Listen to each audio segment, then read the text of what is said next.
وان کۆبوونەوەکە لە نێوان بزوتنەوەی گۆڕان و کۆمەڵی ئیسلامی کوردستاندا ئەوفدێکی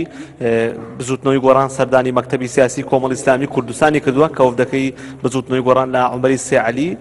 جەلال جەوهەر شۆڕش حاجی عوسمانی حاجی مەحموود پێکهاتووە ئەوفدەکەی کۆمەڵی ئیسلامی کوردستانیش لە محەممەد حەکیم ڕێبوار حەمەد محەممەد بامۆشی ئەڤان محەممەد ئەمان ئەندامانی مەکتەبی سیاسی کۆمەڵی ئیسلامی کوردستانن کەواتە چوار کەس لە کۆمەڵ چواریش لە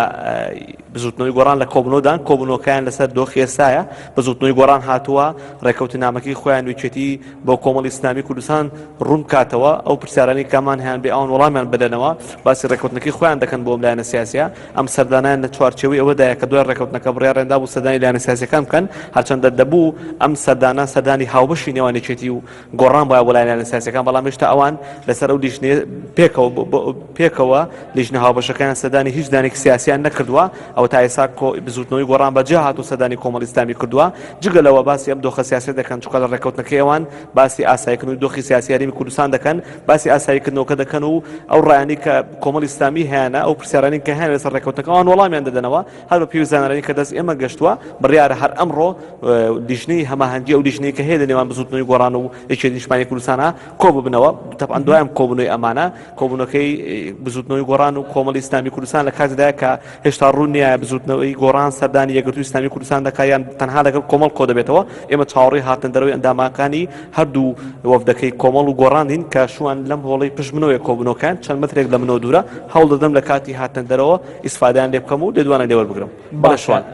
جگەلەوە هێمن بە شێوەیەکی ڕسمی کۆنگرەی ڕۆژنامەوانی ئەنجام دەدەن یان ئەگەر زانیاری هەبێت هێشتا ئەوە ڕوون نەبووەوە کە کۆنفرانسی هەواڵی دەبەستنیان نەبەڵام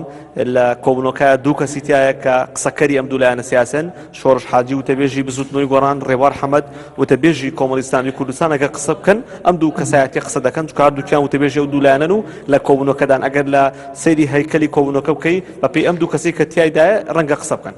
باشە هێمن زانیاریت هەیە هەر ئەم سەردانە دەبێت یاخود سەردانی لایەنەکانی تریش دەکەن جگە لە یەکگرتووەوە کە هێشتان یەکگرتوو یەکلان نەبووەوە بەڵێ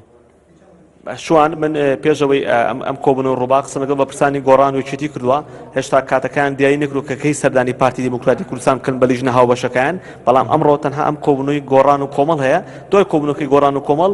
وەگوتم یەکێتی و گۆڕان خۆشیان کۆبوونێک دەکەن گفتوگۆ لەسەر ئەو لیژنە هاوبەشە دەکەن کە پێکەوە دەبێت سەردانی لایەنە سیاسیەکان بکەن من محمود نوچەکانی نارتی گەلەک سپاس دەما زانیاریە نو جارێکە دەندێ بەگەرن